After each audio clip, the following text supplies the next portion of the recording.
Buenas tardes a todos y todas. Bienvenidos al segundo conversatorio virtual en el metaverso del Festival Realmix, organizado por la línea de Arte, Ciencia, Tecnología y de Artes. Eh, Esta vez les presentamos un conversatorio con el Laboratorio de Paisajes Biocomputacionales, organizado desde plataforma. Entonces, les introduzco a Nicolás Rojas, que es el coordinador de plataforma.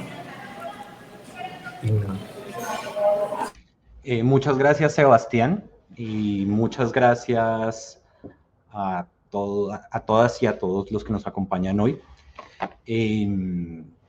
Hoy vamos a hablar un poco de lo que fue Paisajes Biocomputacionales, un laboratorio que se realizó en el marco de plataforma satélite.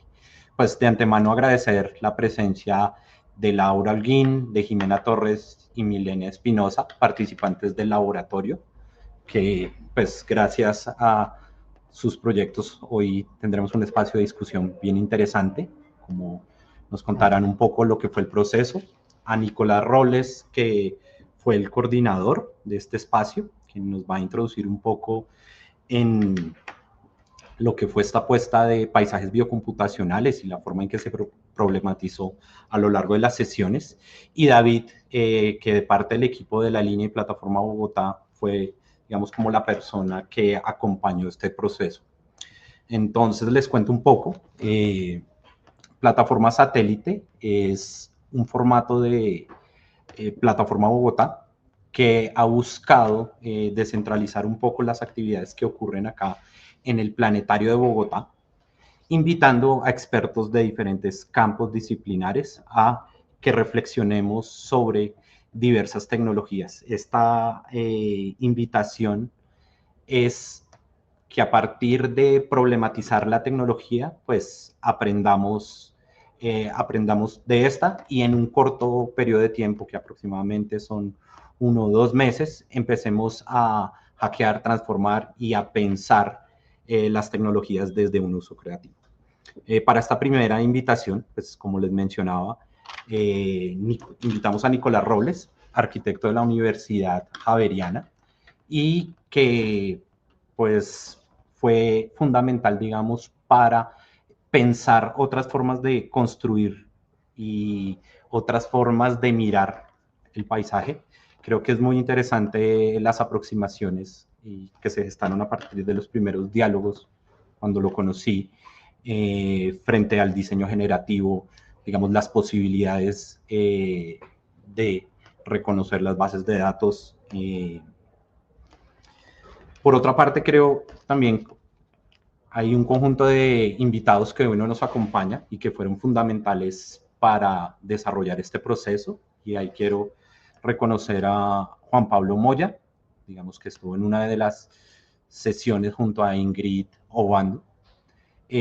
También estuvo Michelle, que nos acompañó con toda la parte de base de datos o eh, desde la parte de diseño generativo, tuvimos el acompañamiento se me va el nombre, ¿me recuerda? Carlos Acosta. Carlos Acosta, y tuvimos, digamos, en tecnologías VR, tuvimos a Nicolás Monroy y a Sebastián Wilches con toda la parte de realidad aumentada. Entonces, pues nada, sin más preámbulo, le doy la palabra a Nicolás para que nos cuente un poco de lo que fue este espacio. Muchas gracias. Listo, muchas gracias, Nico. Entonces, pues muy rápidamente, ¿qué fue el Laboratorio de Paisajes Biocomputacionales? Este se planteó inicialmente como un espacio de diálogo o conversación principalmente frente a una investigación-acción, en la que principalmente se abordaron distintos conceptos, como sería la biocomputación, la complejidad ecológica y el diseño especulativo. Utilizando estas grandes líneas se generaron los 3 ejes principales de este laboratorio que giraron en torno principalmente a la investigación biológica, la ecología y las nuevas herramientas digitales aplicadas a una nueva búsqueda de habitabilidad multiespecie. Para esto, pues nos instruimos de una estructura metodológica desde la metaheurística, donde se buscó que emergiera un poco la información frente a se iba desarrollando. Es decir, cuando empezamos no sabíamos claramente cuál iba a ser la ruta lógica que se iba a llegar al proceso, sino que la idea es que durante la experimentación y la especulación se fuera generando toda esta nueva rama de investigación. Un poco cómo sucedió todo esto fue principalmente a partir de una serie de salidas y de acompañamiento pues, de los profesionales. Se realizó una exploración frente a especies vegetales, los datos que tenían estas especies vegetales que de pronto aparecen desde lo invisible, muchas de estas desde una escala microbiótica, y cómo podríamos traducir esto con nuevas tecnologías, ya sean herramientas de sensores, satelitales y otras lógicas aplicadas para la generación de nuevas arquitecturas emergentes. Es decir, estamos hablando de unos escenarios arquitectónicos o eventos arquitectónicos que nacen y surgen principalmente a partir de la interacción. Entonces, ya les contaremos un poco más adelante sobre estos fenómenos que se hablaron con la ayuda de los participantes, pero principalmente estamos moviendo en un marco de la autoorganización y la emergencia. Entonces, como dos especies o más empiezan a interactuar y generan la posibilidad de dar una habitabilidad. Es decir, frente a la interacción, ya sea no solamente con el elemento vegetal, sino con otros campos o lógicas, podría plantearse una nueva arquitectura. Es decir, el paisaje, en este caso, que estamos hablando un poco, se vuelve ese espacio de arquitecturas que están entrelazadas, interconectadas o como quieran decirle, frente a una lógica del relacionamiento o ritmos. Entonces, de aquí sale un tema gigantesco del laboratorio que fueron los patrones biológicos. Los patrones biológicos fueron, por decirlo de alguna forma, esa clave, esos elementos de diseño que pues después utilizaron unas herramientas digitales para generar una cierta lógica espacial. Entonces, al final de cuentas, estuvimos desarrollando una serie de narrativas, desde lo especulativo un poco, propuestas en un espacio. Entonces, básicamente eso fue en términos muy cortos lo que fue el laboratorio. Ya lo desarrollaremos un poco más adelante con los siguientes temas, pero sí es importante que tengamos esto como esta introducción, por decirlo de alguna forma.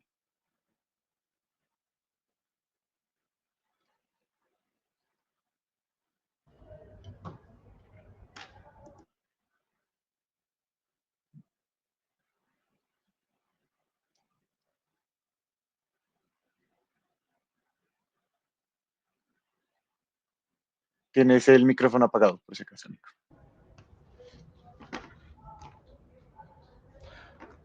Muchas gracias, Nicolás. Si quieres, puedes compartirnos un poco en el Miro, digamos, de lo que fue ese proceso en términos generales. Claro que sí.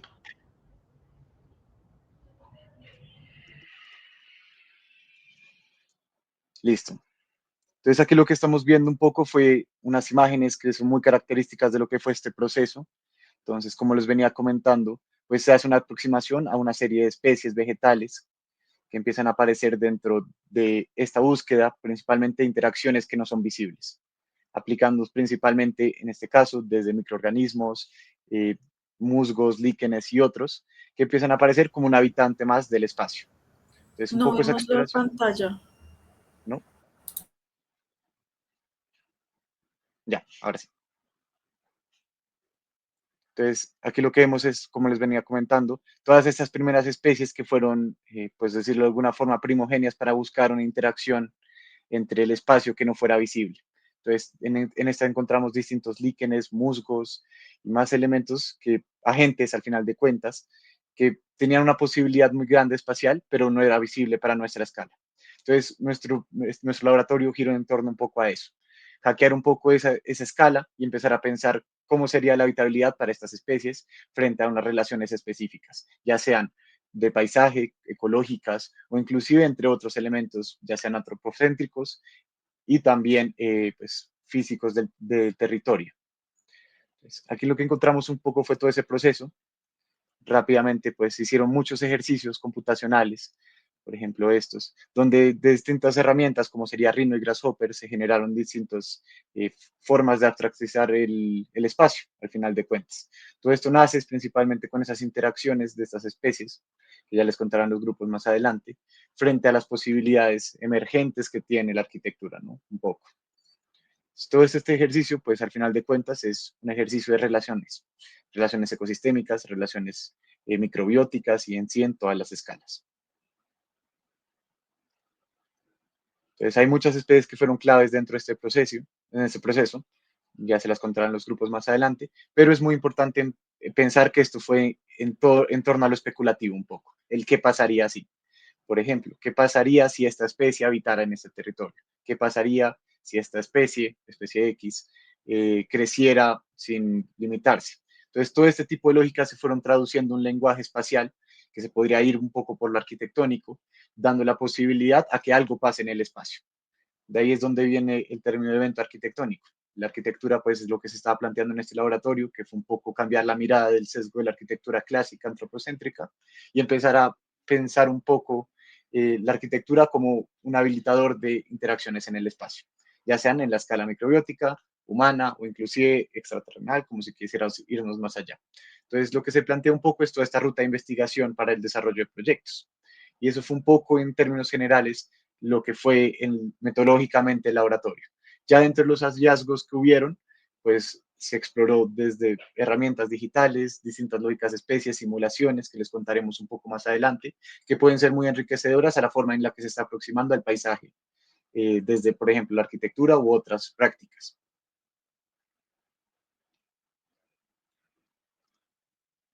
Entonces, todo esto nace un poco de una lógica que sería la visión naturalista, que la comentaremos en el siguiente punto, y es cómo nos estamos aproximando al paisaje, a la ecología y a distintos puntos que son muy importantes en este ejercicio espacial.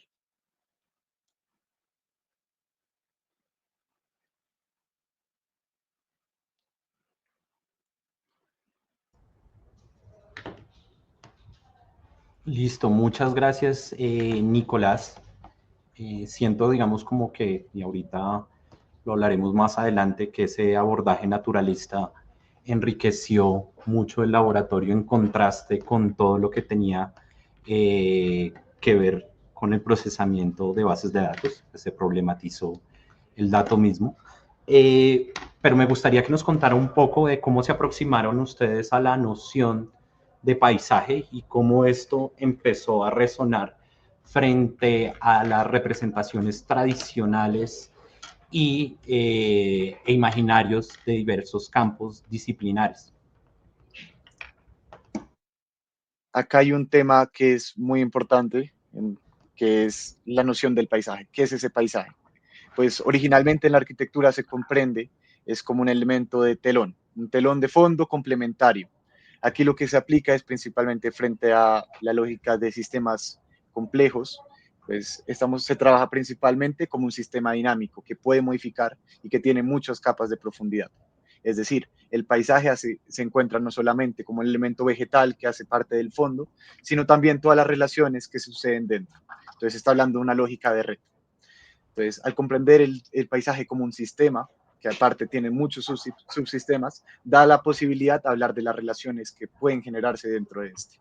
Entonces, el paisaje se volteó un poco de esta lógica arquitectónica clásica, de esta imagen de fondo, de complementario, sino se vuelve una parte también, un agente más dentro de la arquitectura. Entonces, principalmente se presenta la idea de entender, de abordar un poco lo que serían las especies, materiales, tecnologías que pueden hacer parte de este paisaje.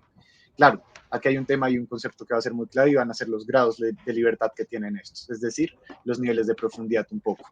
Entonces, principalmente lo que se propuso dentro del lab fue pensar en cómo se podría cuadrar este entramado de relaciones, por decirlo de alguna forma, frente a un proceso emergente, es decir, una intención ecológica, proyectual arquitectónica, que busca desplazar principalmente de esta imagen antropocéntrica que todo gira alrededor del humano, sino una visión más posthumanista, biocéntrica, hacia lo multiespecie principalmente. Entonces, aquí el paisaje se traduce de un elemento estático a algo también performativo. Entonces, esto genera distintos tipos de lecturas que no se limitan solamente a lo visual, sino que también podrían integrar datos, ritmos, procesos biológicos vivos, como quisieran decirles, que hacen una gran parte de la realidad del paisaje. Al final de cuentas, como estamos hablando de sistemas, pues están en un proceso constante de cambio y modificación que evaluarlos de alguna forma sería imposible. Entonces, entender ese dinamismo, esa capacidad de mutación, hace también parte del proceso arquitectónico. Salirnos de la idea del telón de fondo y empezar a pensar un poco en esta idea no de recurso o contexto, sino también como un agente más dentro del sistema. Entonces, un agente al final de cuentas puede ser una especie microbiótica, puede ser una especie vegetal, puede ser la luz solar, por ejemplo, los componentes químicos que se encuentran en el agua. Todos estos son condicionantes y dependencias dentro del sistema. Entonces, al pensarlo de la manera de la complejidad, pues da esta posibilidad de abrir un poco más de qué pasaría en el espacio. Si dando la posibilidad de dar nuevas lógicas de habitabilidad que pueden ser muy interesantes, emergentes, autoorganizadas, y todo esto puede girar a dar luz a nuevas formas en que pensamos el espacio.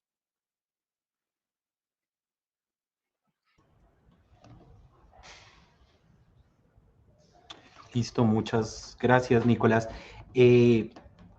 David, que también acompañó, digamos, como todo el proceso del laboratorio, digamos, a partir de la mediación en cada una de las sesiones y el acompañamiento en el seguimiento y ayuda, digamos, frente a la aproximación a varias tecnologías.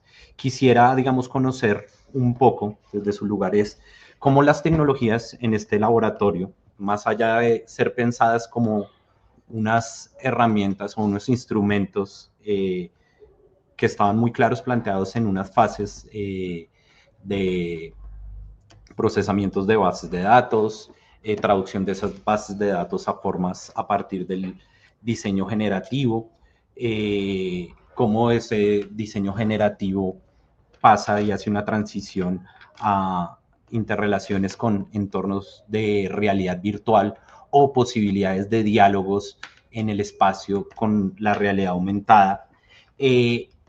¿Cómo fue, digamos, en el interior del laboratorio que estas herramientas permitieron problematizar y pensar el paisaje? Pues la idea de la tecnología como tal es era transversal a todo el proceso que estuvimos haciendo desde el comienzo. Creo que algo que yo rescaté mucho era como la interpretación del datos y cada grupo, cada persona lo estaba dando.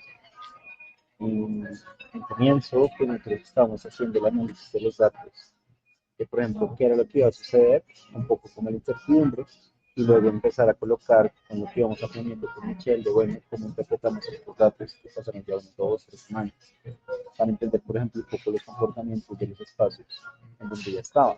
Entonces, por ejemplo, como que el mismo espacio ya empezaba a tener una caracterización, una personalidad sobre lo que uno podía entender de lo que sucedía, pues, como de agentes alrededor de los mismos. De acá, pues luego cuando fuimos evolucionando en el proyecto, como que este mismo iba aliviando a los intereses que nosotros teníamos, pero como que la tecnología se convirtiera en un mecanismo para ir llegando hacia ellos y no como que era algo que lo estaba como restringiendo principalmente. Entonces, pues comenzamos con estos análisis de datos por medio de sensores, luego de acá pasamos un poco hacia los espacios digitales, de renderizado, de pronto con Rhino, de pronto con Blender, y acá con temas de tecnología de realidad aumentada y de realidad virtual, pero pues retornándose hacia los lugares que cada uno de los intereses tenía. Entonces, por ejemplo, algunos grupos hablaban un poco sobre este cambio de escala en el que poníamos cada uno de los proyectos. Entonces, por ejemplo, un cambio de escala podría ser, por ejemplo, una perspectiva que nosotros debemos entender desde la tecnología de qué era, por ejemplo, una persona humana, desde lo que estaba sucediendo acá, y además por ejemplo, también desde el tiempo, por ejemplo, una escala en tiempo, una escala de gravedad, también pues, también de tamaño de nosotros mismos y pues convertidos de diferentes dimensiones a poder ir trabajando directamente. Si yo empezara a pensar un poco más allá de esta tecnología, cómo fueron colaborando cada uno de los grupos, creo que le miraría un poco más desde los lugares del diálogo que fueron sucediendo. O sea, como que había un diálogo entre las personas, lo que se estaba analizando, de pronto las bases de datos y de pronto como estos primeros agentes de lo que uno estaba empezando a explorar directamente. Entonces, ¿a qué me refiero con eso? Por ejemplo, coger un ejemplo rápido que luego irán desarrollando en los grupos, y era por ejemplo en el caso de Rocabulo, tenían una roca, y esta roca pues fue como en primera idea de que la trajeron, y luego era como, ¿y ahora qué hacemos con esta roca? Porque está increíble, y era, bueno, ¿cómo la escaneamos? Y luego de cómo la escaneamos era cómo utilizamos este modelo 3D, y luego este modelo 3D empezaron a suceder un montón de sucesos, pues ya los hablaré un poco más que era de frontera, pero pues en este caso a mí me parece que el simple inicio de la pregunta de qué era lo que hacemos con una intriga auténtica, era lo que iba permitiendo que evolucionara poco a poco por medio de la tecnología hasta llegar hacia los resultados que tenemos actualmente, que ya lo mostraré, que es un poco como lo del espacio en el metaverso, que fue como un resultado de acumular gran parte de esas preguntas, de estas bases de datos, de lo que está cada uno de los grupos intentando sacar, y se convirtieron todos hacia un lugar que tiene como su propia narrativa, que tiene también sus modelos 3D, que tiene también sus diferentes tipos de escala, tiempos, y mira, creo que pues por ahí iría un poco como que esa idea de las convergencias que empezaron a suceder a partir de la tecnología y las preguntas que suceden en el laboratorio.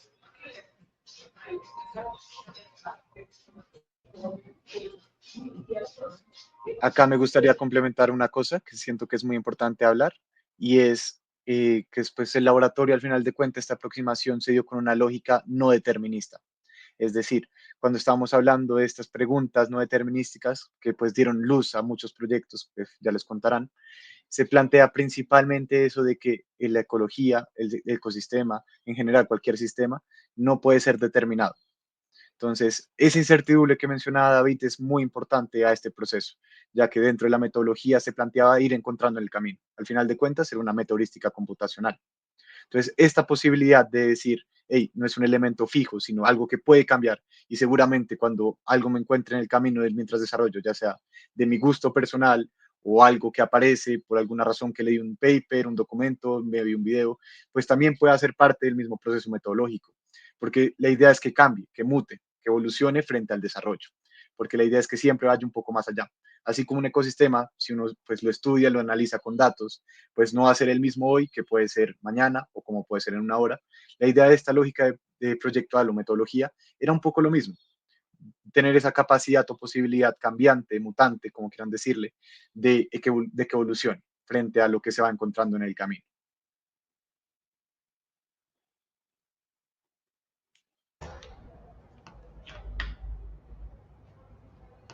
Muchas gracias, Nicolás.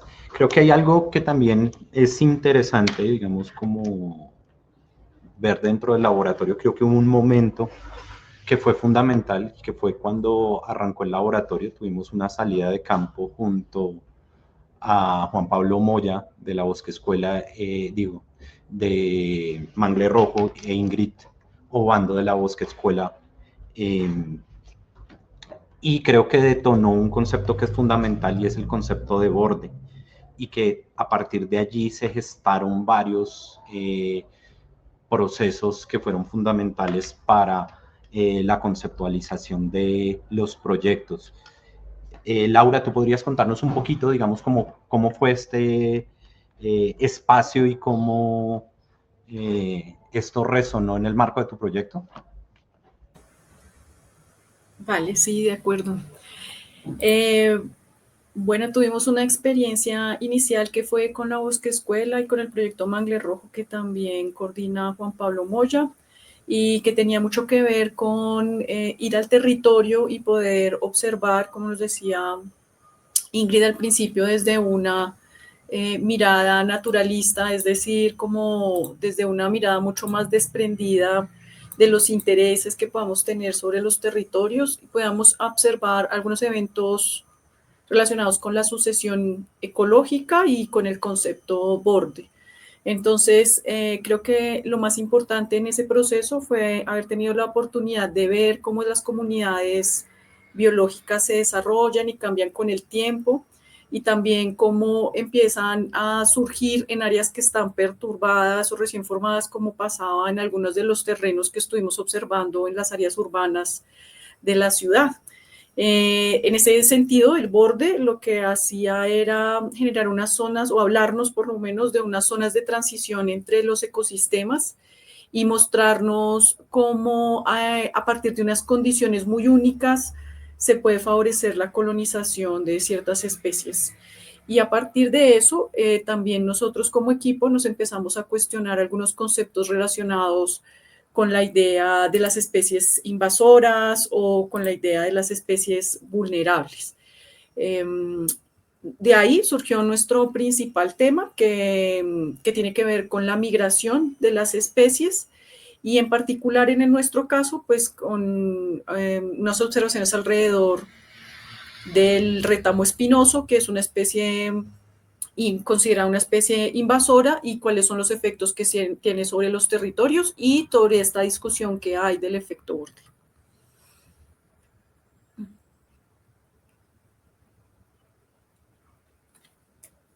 Hay un tema que es muy importante que nació de estas salidas, que fue todo el tema de esta capa invisible, ¿no? De qué está pasando en donde no vemos, dentro de la ecología. Y muchas de estas especies que se llegaron a trabajar dentro del laboratorio ocurren en esa escala invisible. Un poco ese ejercicio de la mirada también hizo un punto clave de cómo nos estamos aproximando a una especie, a un espacio, a una ecología, a un sistema en general. Entonces, esta idea importante de lo invisible, esa capa invisible, lo que está pasando, pues puede ser muy difícil trabajarla. Ahí es donde entraría esa posibilidad de imaginarnos un poco, especular. Entonces, muchas de esas especies microbióticas pues tienen unos procesos que son muy difíciles simplemente imaginar cómo suceden espacialmente, pero dan esa posibilidad o ese juego, por decirlo así, narrativo, de pensar en unas nuevas habitabilidades. Un poco todo este proceso pues se traduce en nuevas lógicas que si ampliamos, empezamos a hackear un poco la escala, empezamos a encontrar unas nuevas dinámicas espaciales de habitabilidad que dan la posibilidad a que este tipo de interacciones sucedan. Entonces, tanto en los proyectos que van a ver ahorita, como el de Laura Rocabulex, se explora un poco esto, romper un poco ese factor escala para acercarnos a lo invisible. Entonces, aquí nos empezamos a meter en un reto muy difícil, que es, bueno, ¿y cómo trabajamos? Modelamos, simulamos algo que no podemos ver.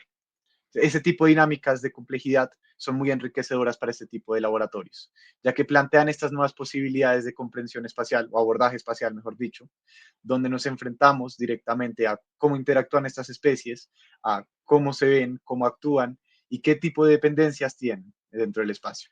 Y es muy interesante que pues, muchas de estas empiezan a aparecer en el efecto borde, siendo un elemento tan difícil y tan duro, más frente a un borde urbano, como podría ser, que en este caso, pues estuvimos por todo el barrio Egipto, viendo distintos musgos y microorganismos que empezaron a nacer ahí. ¿Y por qué estas especies empiezan a crecer dentro del efecto borde?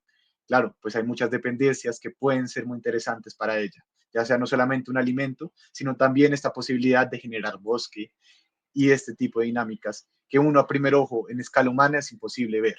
Entonces, esta aproximación pues tiende a ser difícil, ya que cuando uno se acerca a la ecología, a un ecosistema en general, pues uno ni se da cuenta que las puede estar pisando, que es algo que nos mencionaba Ingrid.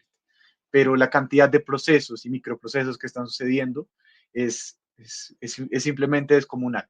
Entonces, acercarnos a esta escala un poco frente al fenómeno borde da esta posibilidad de hablar de estas nuevas implicaciones relacionales o patrones. Entonces, principalmente este factor invisible siempre va a ser clave en cuanto estamos hablando de esta idea de paisajes biocomputacionales, ya que no solamente se está teniendo en cuenta una sola escala, sino empiezan a aparecer una multiplicidad de escalas simultáneas, como mencionaba David, que empiezan a hacer juego frente a toda esta lógica espacial.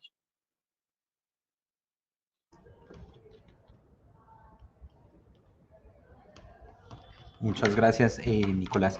Laura, ¿tú nos podrías contar un poco más a detalle cómo se desarrolló todo el proyecto de Rocabulex?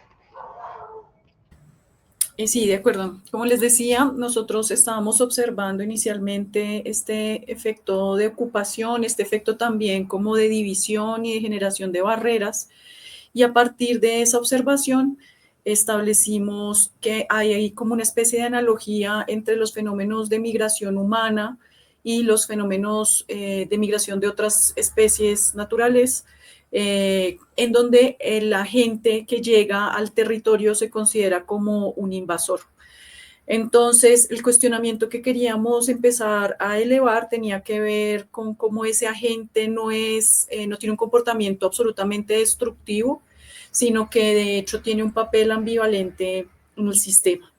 Eso se ve en los fenómenos de migración humana y también lo podemos observar en el caso de nuestra especie elegida, que es el retamo espinoso, que también se denomina Iulex europaeus. Entonces, lo que empezamos a hacer fue hacer una construcción de una serie de agentes, empezamos a observar los comportamientos de los agentes y cómo podíamos representar ese comportamiento de los agentes que llegan a un territorio extraño, que inicialmente parecería que están ocupándolo y dañándolo, pero que por otro lado están realmente remodelando ese espacio. Y a partir de una serie de exploraciones que hicimos con Grasshopper, simulaciones de agentes, etcétera, luego pues llegamos a la conclusión de hacer un modelo mucho más sencillo que permitiera hacer estas interacciones que son las que podemos apreciar en el espacio o en Spatial. Las principales valores que tiene es, digamos que pensamos cómo podíamos mostrar la distribución de esta especie a lo largo de caminos y senderos, que es una de las cualidades que tiene el Iulex europaeus, y cómo la especie utiliza esas vías como corredores para la dispersión y pues para colonizar los territorios. También digamos que queríamos mostrar cómo está vinculado al crecimiento en pastizales degradados y cómo estas especies logran encontrar condiciones óptimas para establecerse y crecer, y cómo ellos de hecho pues aprovechan la perturbación del suelo, que también nos lleva a hacernos unas preguntas sobre la responsabilidad que tenemos los humanos de haber traído esa especie, pero también cómo esta especie tiene un impacto sobre el ecosistema.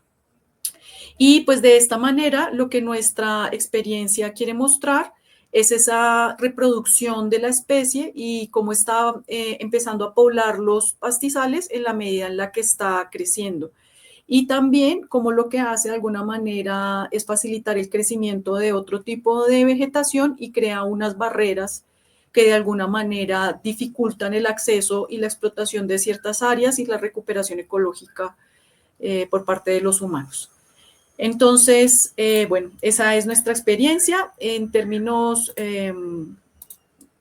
principales, lo que queremos es hacer una experiencia inmersiva que desafía esa percepción de la naturaleza y de la intervención humana y de alguna manera nos muestra esa paradoja que nos refleja la invasión del retamo espinoso, y queremos hacer una fusión entre lo artificial y lo orgánico. Entonces, este modelo 3D que ustedes pueden apreciar en la experiencia de Spatial, en su origen fue un escombro de cemento erosionado en el tiempo, que al final empezó a adquirir esa forma que nosotros podemos apreciar y que es un trabajo muy dedicado de David, nuestro compañero.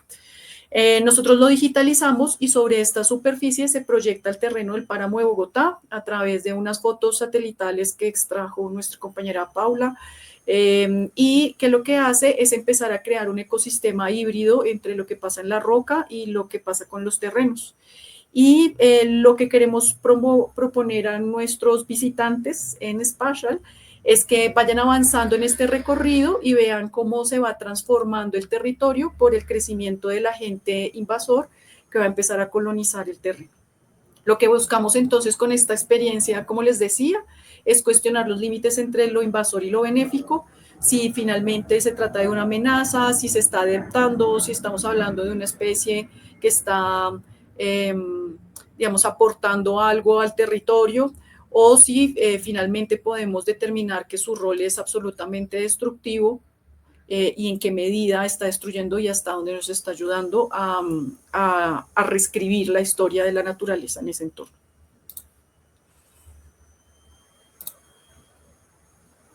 Laura, y es muy interesante pensar todas estas lógicas que ustedes manejaron, pero quería preguntarles un poco cómo fue ese proceso de la simulación, qué variables usaron, qué agentes trabajaron, ya sea en el modelo Grasshopper o en las otras que trabajaron. Sí.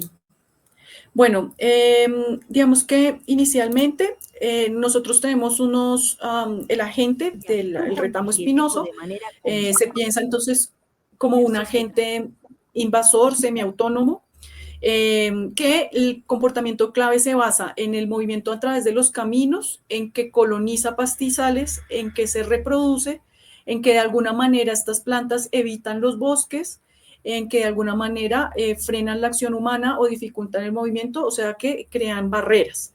Esas eran las principales, digamos, como características que nosotros habíamos establecido. Y a partir de eso habíamos evaluado algunas variables relacionadas con la densidad de crecimiento, con el nivel de degradación, con el tiempo que se demoraban, que todo esto es un trabajo que desarrolló Paula durante su como sistematización del proyecto. Nosotros hicimos desde más, por ejemplo, yo desde el área del diseño, mucho más una exploración en términos de composición, de crecimiento, y también el trabajo que hizo Juan Pablo y que también trabajó David, tiene mucho que ver con el posicionamiento de esos elementos en el espacio y con la simulación también desde otros medios para poder tratar de evidenciar cómo ese movimiento de las personas o del agente humano tiene un impacto sobre las especies, sobre el comportamiento de la especie vegetal.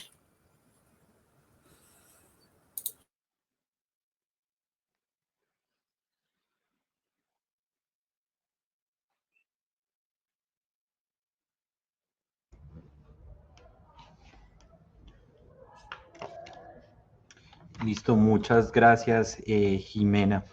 Si quieres, sigamos con el proyecto muchas gracias, Laura. Si quieren, sigamos con el proyecto de Jimena Torres, quien junto a su grupo desarrolló Crónicas Marcantianas, que nos cuentes un poquito lo que fue este proceso. Bueno, pues nosotros partimos de la experiencia del laboratorio, de la salida de campo.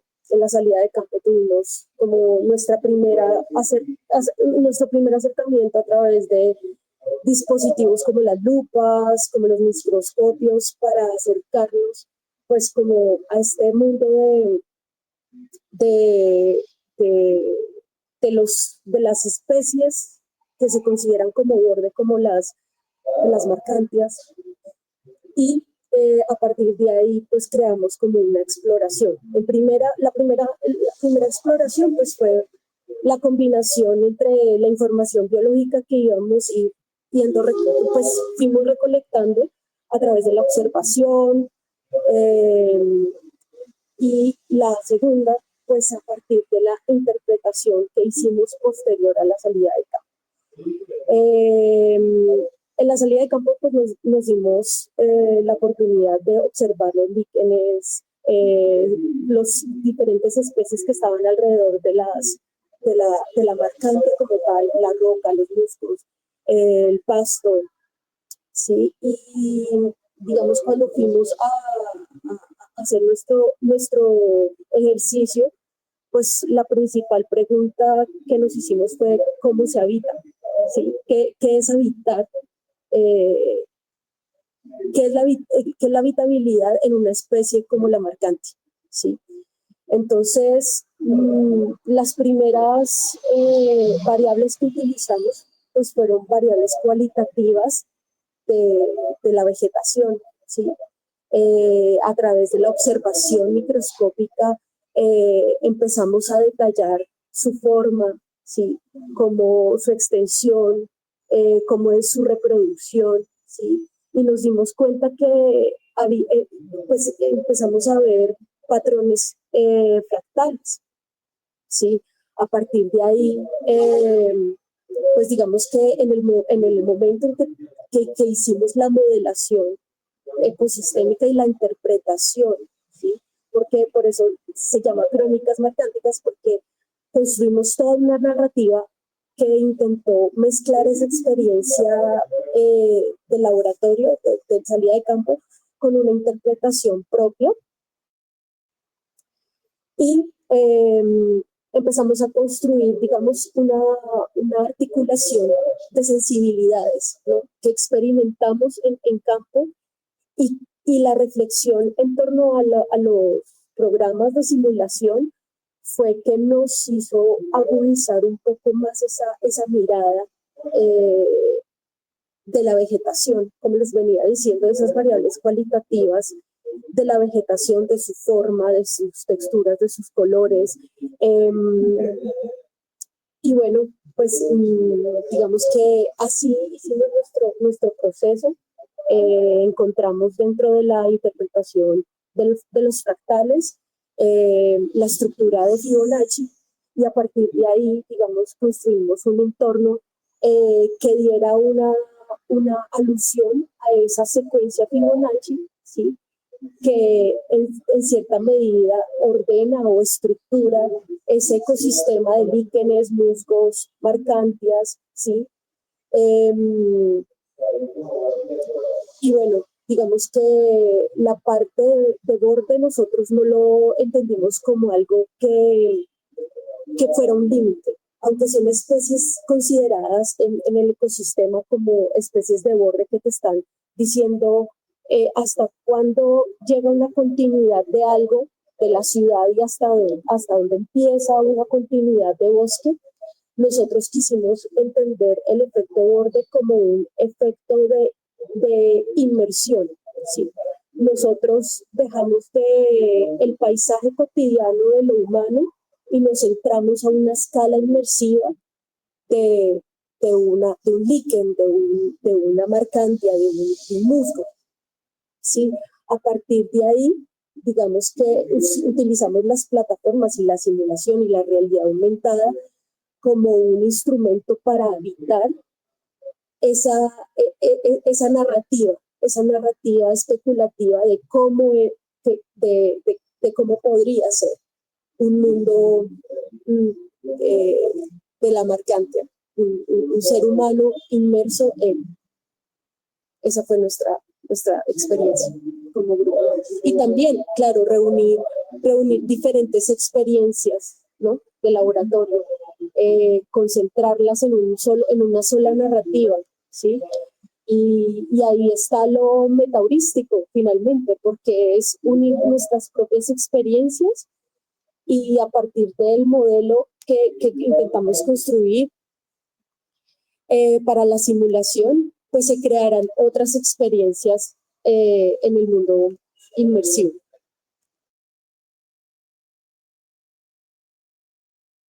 Aprovechando la posibilidad de cómo fue esa ruta de investigación, cómo se aproximaron a la ecología, cómo se acercaron a esta lógica de lo invisible, ¿no? Porque la marcante está en una escala muy micro. Entonces, chévere pensar un poco cómo empezaron a hibridar todos estos conceptos, si nos puedes contar un poco cómo fue.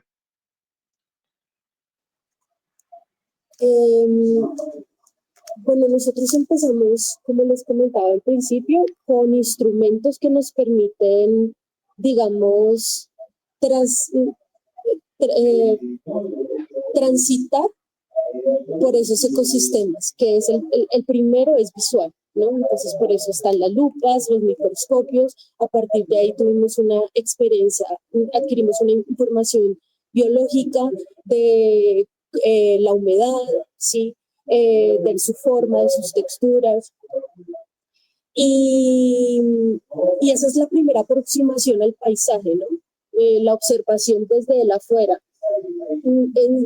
Entre comillas hay un borde, ¿cierto? Hay un borde físico, hay un borde de escala, hay un borde, pero que, digamos, se amortigua un poco por los instrumentos que nos hacen un poco, nos sirven de zoom para que esas especies sean observables, ¿sí? A partir de ahí, digamos, cuando empezamos a hablar de la habitabilidad, fue el momento en que empezamos a decir cómo entendemos nosotros la habitabilidad, cómo entendemos ese paisaje. Y fue cuando pues dijimos cómo son las condiciones biológicas de la marcante, cómo funcionan, cómo es su lógica ecosistémica y cómo es su lógica reproductiva, ¿sí? Entonces, a partir de ahí, pues, entramos un poco más a la fisiología y entendimos muchas cosas más que habíamos observado en salida de campo, pero que no fueron tan obvias en ese momento, sino que fue en el momento de la modelación, en esa pregunta sobre el habitar, que caímos en cuenta de esos detalles. Ya cuando, digamos, empezamos con esa especulación que tú llamas narrativa, Nicolás,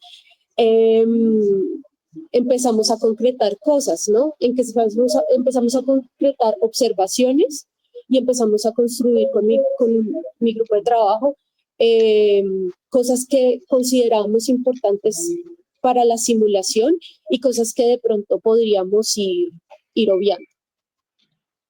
No sé si respondí la pregunta. Sí, Sí, aprovechando que lo mencionas, pues, si no estoy mal, tú también eres arquitecta, ¿no? Entonces, quería saber un poco cómo fue ese proceso espacial de la Marcantia en la escala micro, trabajar una arquitectura micro, por decirlo de alguna forma.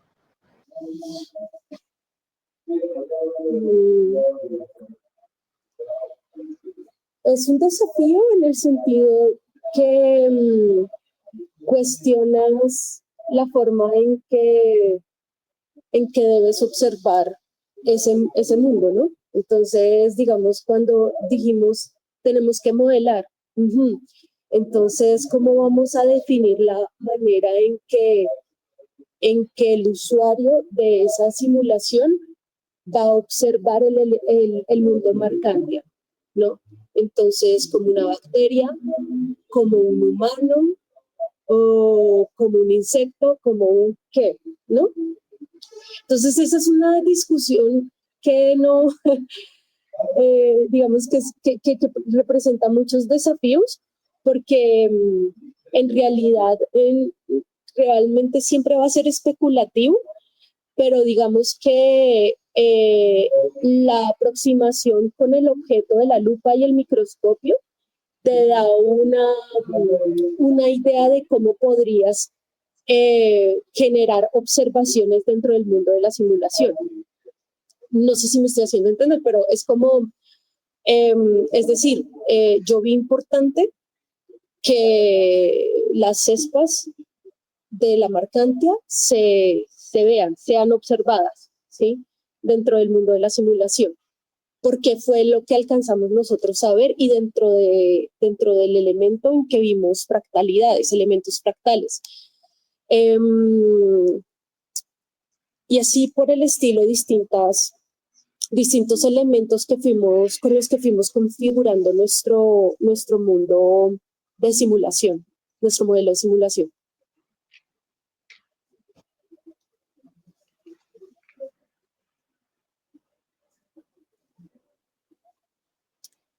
Hay otra cosa y es que la Marcantia no está sola, la Marcantia tiene distintas relaciones ecosistémicas. Entonces, eso nos hizo pensar también en elementos que generan esa relación multiespecie que tú mencionabas al comienzo, Nicolás, ¿no? Y prácticamente creo que en eso se resume el habitar. En eso se resume llegar a esas arquitecturas inmersivas, en conocer, en generar información de detalles que a simple vista no son tan evidentes. Y ya, básicamente es eso. Muchas gracias.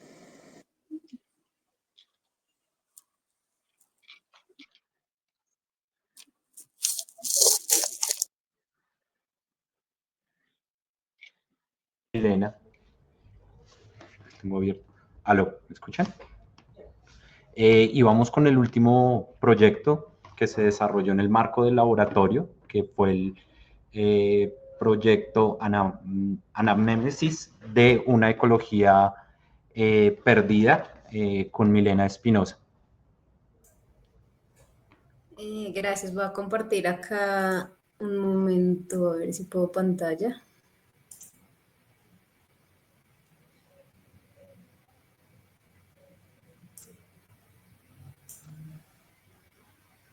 Un segundo.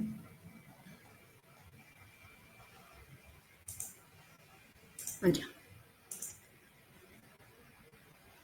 Creo que ya se ve, ¿sí?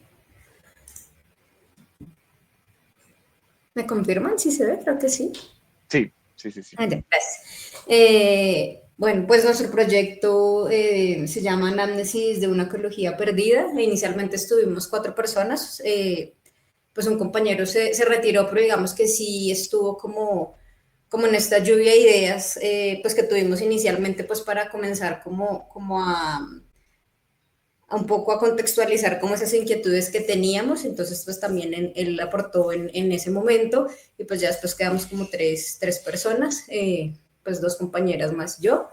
Entonces, pues digamos, comenzamos primero como pensar como sobre qué queríamos trabajar. O sea, sabíamos que nos convocaba el tema del agua, pero pues inicialmente que por dónde, digamos que es un tema obviamente bastante amplio y complejo, por dónde queríamos cómo ir.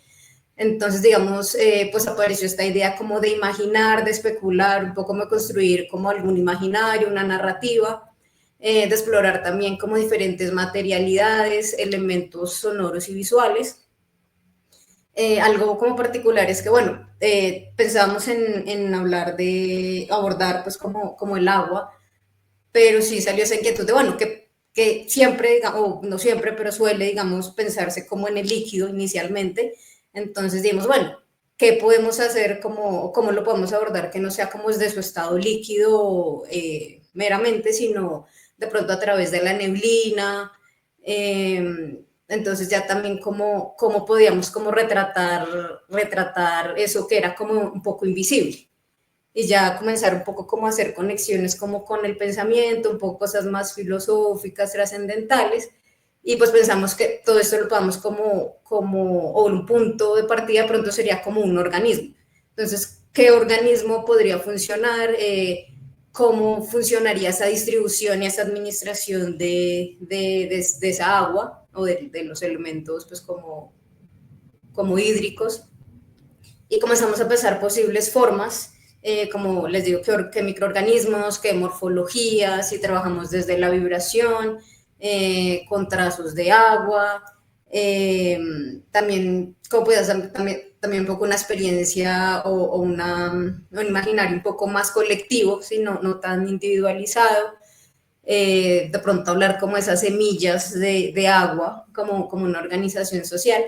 Entonces, digamos que la pregunta que fue como detonante para desarrollar el proyecto fue qué pasaría si nos quedáramos sin agua y se cortara ese ciclo del agua, pues que es vital. Entonces, pues pensamos en un lugar en Bogotá, que era pues obviamente lo más cercano, pues en un momento en que había temperaturas extremas, una sequía, pues pensando un poco en un escenario post-apocalíptico. Entonces, pues buscamos como un lugar alterno donde nos pudiéramos unir con el agua, o sea, como que la persona pudiera como convertirse en esa agua. Entonces, pues digamos que, por ejemplo, pensamos como también en los organismos, como en los musgos. Y bueno, comenzamos como un poco a indagar como sobre animales, organismos, datos, materialidades, pues para comenzar un poco como a definir esos elementos del proyecto. Aquí pues como lo que les muestro acá como en este mood board, pues son como referentes de cómo algunos artistas han trabajado pues como con el agua. Por ejemplo, pensamos si trabajamos como con la luz, como con estos trazos de agua. Entonces también vimos como algunas texturas, pues ya que vamos como a trabajar con algunos software, como qué texturas podrían aparecer en esos, pues al crear, digamos, como ese imaginario, ya pues como toda esa ecología, como ese paisaje.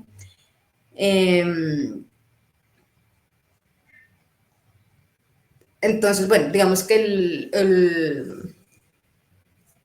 como esa idea, digamos, que recogió como todos los elementos que nos habíamos como planteado, sobre los que teníamos inquietudes, que habíamos conversado, era entonces crear un imaginario de un escenario posapocalíptico donde ese ciclo del agua se cortara, se detuviera, y pues que el ser humano o sí, que el ser humano en general se pudiera como unir o hacer como uno con el agua, pues también como para involucrarlo más directamente, no solo como es de nada, como bueno, fue el que causó la catástrofe, sino bueno, ya una vez que se causó como esa gran sequía, pues cómo hay como esa relación ya más directa y qué se puede hacer como en ese escenario pues que estábamos imaginando. Entonces, ¿cómo podía aportar a restablecer ese ciclo una vez ya se había como interrumpido?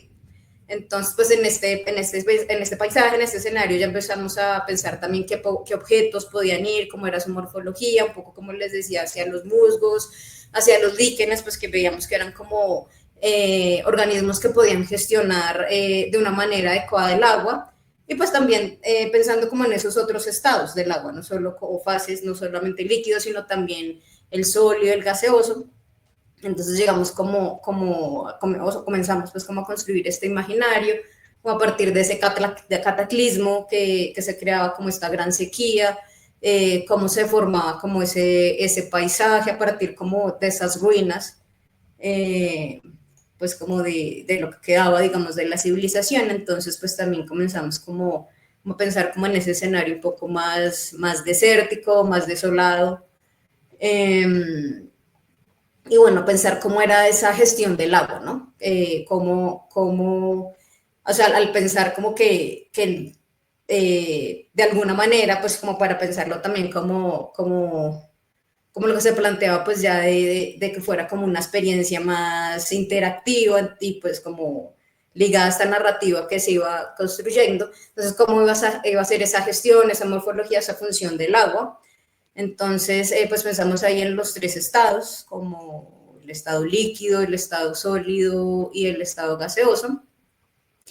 Y pues pensamos como que el ser humano, o lo que buscamos era como que el ser humano tuviera como un devenir acuático, ¿sí? Como que se convirtiera, digamos, de alguna manera, como que trascendiera y pasara a ser como aportar como su agua, sí, que era lo que decíamos, como no solamente el agua que está allá como en el agua, en el río, en el océano, sino pues también nuestro cuerpo está en un gran porcentaje pues es agua, ¿cierto?